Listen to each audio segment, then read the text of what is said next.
Assalamualaikum warahmatullahi wabarakatuh. Alhamdulillahirabbil alamin. Bagaimana kabarnya hari ini anak-anak semuanya? Sehat semuanya? Alhamdulillahirabbil alamin. Mudah-mudahan kita semuanya senantiasa diberikan keselamatan dan kesehatan. Allahumma amin. Oke, kita bertemu kembali dalam pembelajaran tema 6, tema 7, subtema 2 yang pada tatap muka jarak jauh kali ini kita masuk pada muatan bahasa Indonesia dengan materi pidato. Namun sebelum kita melanjutkan tatap muka jarak jauh ini, mari kita buka bersama dengan bacaan basmalah. Bismillahirrahmanirrahim. Untuk tujuan pembelajarannya pada tatap muka kali ini yaitu peserta didik memahami hal-hal terkait dengan pidato.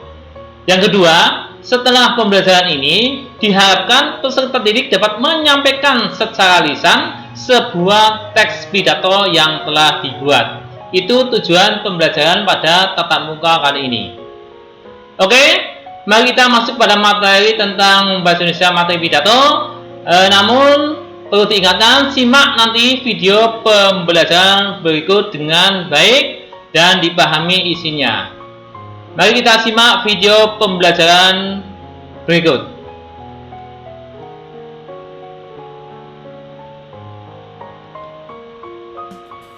Di video kali ini, kita kembali belajar pada tema 7, subtema 2, muatan pelajaran bahasa Indonesia. Pesan dari teks pidato. Pidato yang baik adalah pidato yang disampaikan dengan bahasa yang lugas dan disampaikan secara runtut. Oleh karena itu, pidato harus dirancang agar menjadi pidato yang singkat dan padat, serta pesan di dalamnya tersampaikan dengan baik. Pesan dari pidato yang disampaikan biasanya diucapkan oleh orator dengan penekanan atau intonasi suara tertentu. Hal ini bertujuan agar audiensi dapat menangkap pesan dari pidato. Langkah-langkah membuat teks pidato.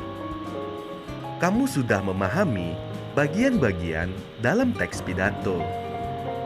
Kamu juga sudah memahami cara membuat kerangka pidato. Kerangka pidato dibuat untuk memudahkan kita menyusun teks pidato. Setelah kamu memahami kerangka teks pidato, barulah kamu dapat membuat teks pidato. Berikut ini adalah contoh membuat kerangka atau rancangan pidato. Yang pertama, kita harus menentukan tema terlebih dahulu. Misalnya temanya, ajakan gemar membaca. Selanjutnya, kita menentukan judul. Misalnya, tumbuhkan minat baca masyarakat. Berikutnya, kita lalu merangkai poin-poin penting isi pidato. Yang pertama, salam pembuka berisi kalimat sapaan. Yang kedua, bagian pendahuluan biasanya berisi pemaparan data. Berikutnya bagian yang ketiga, inti berisi pembahasan berupa manfaat membaca dan ajakan membaca. Bagian keempat, yaitu penutup, berisi ringkasan dan harapan untuk menumbuhkan minat baca. Selanjutnya, pada bagian kelima, salam penutup, berisi permohonan maaf dan ucapan terima kasih. Berikut ini adalah langkah-langkah membuat teks pidato. Langkah yang pertama, menentukan maksud atau tujuan pidato. Yang kedua, mengamati pendengar dan situasi sekitar. Ketiga, memilih topik pidato yang sesuai. Yang keempat, membuat kerangka atau rancangan pidato. Yang kelima, menguraikan secara mendetail. menyampaikan teks pidato. Teks pidato terdiri atas 3 bagian utama, yaitu pembuka, berisi salam pembuka dan kalimat pembuka. Selanjutnya isi, kemudian bagian penutup, berisi kalimat penutup dan salam penutup.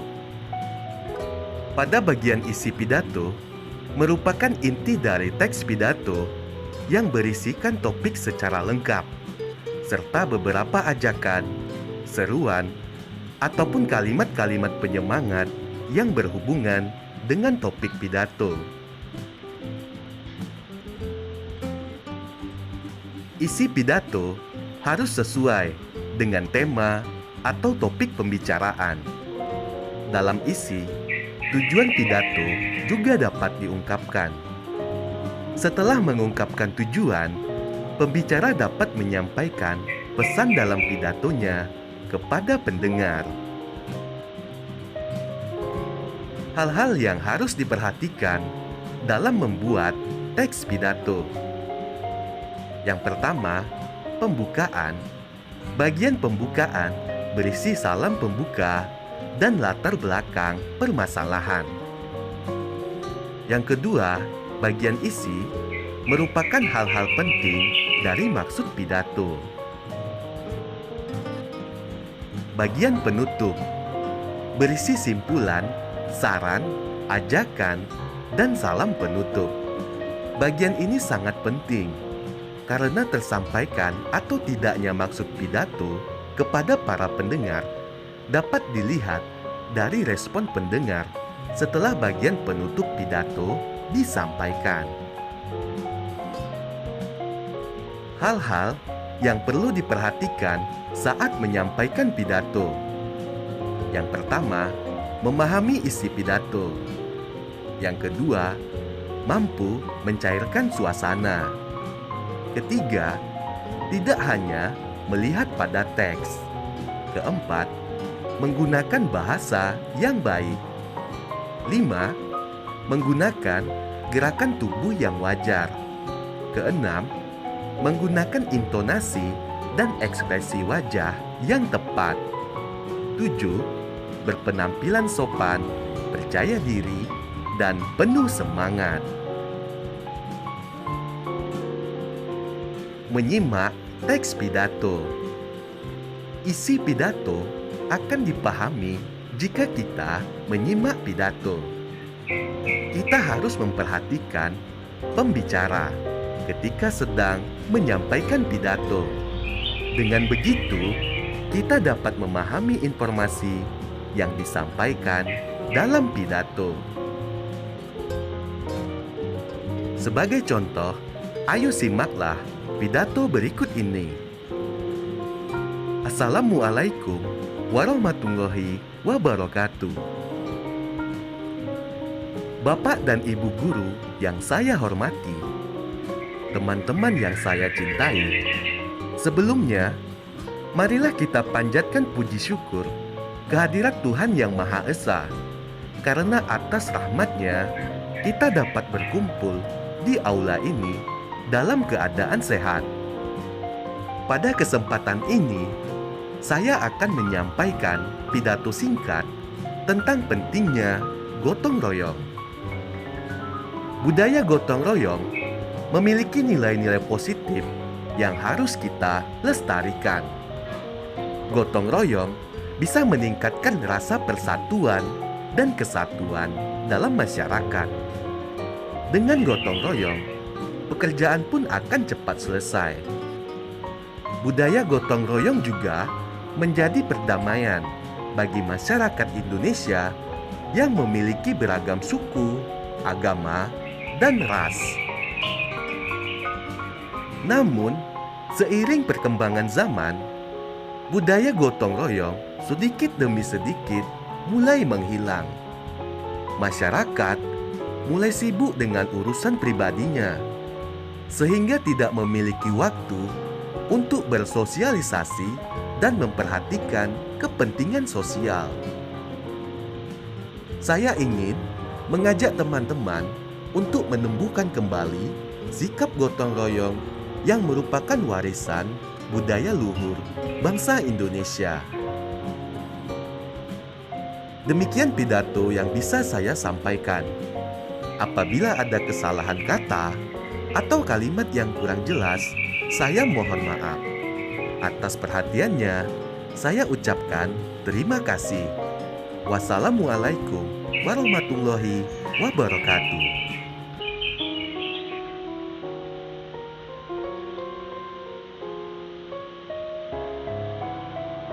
Demikian materi pembelajaran Bahasa Indonesia pada tatap muka kali ini tentang pidato. Untuk selanjutnya, tugas anak-anak sekalian adalah menyampaikan sebuah pidato secara lisan berdasarkan teks pidato yang telah anak-anak buat sebelumnya. Kalau kemarin pada subtema 1 kan sudah ada tugas membuat teks pidato. Itu bisa disampaikan, nanti direkam dengan video atau rekaman, nggak apa-apa, nanti di-share ke Pak Guru lewat WA ya. Jadi pidato yang sudah pernah kalian buat atau kalian mau buat sendiri lagi yang lebih bagus, temanya bebas ya, cukup bisa hubungannya kaitannya dengan musim-musim pada saat ini, misalnya pandemik dan sebagainya atau COVID dan sebagainya. Silakan nanti dibuat teks pidatonya bagi yang belum membuat atau yang sudah, nanti disampaikan secara lisan, di video boleh atau hanya sekedar rekaman nggak apa-apa. Ayo di-share, jangan lupa ditulis identitas ya dalam video itu, nama dan nomor absen dan tanggal tugas ya. Oke, mari kita akhiri tatap muka pada hari ini dengan bacaan hamdalah bersama-sama. Alhamdulillahirabbil alamin. Selamat belajar, semoga berhasil dan sukses. Sekian, wassalamualaikum warahmatullahi wabarakatuh.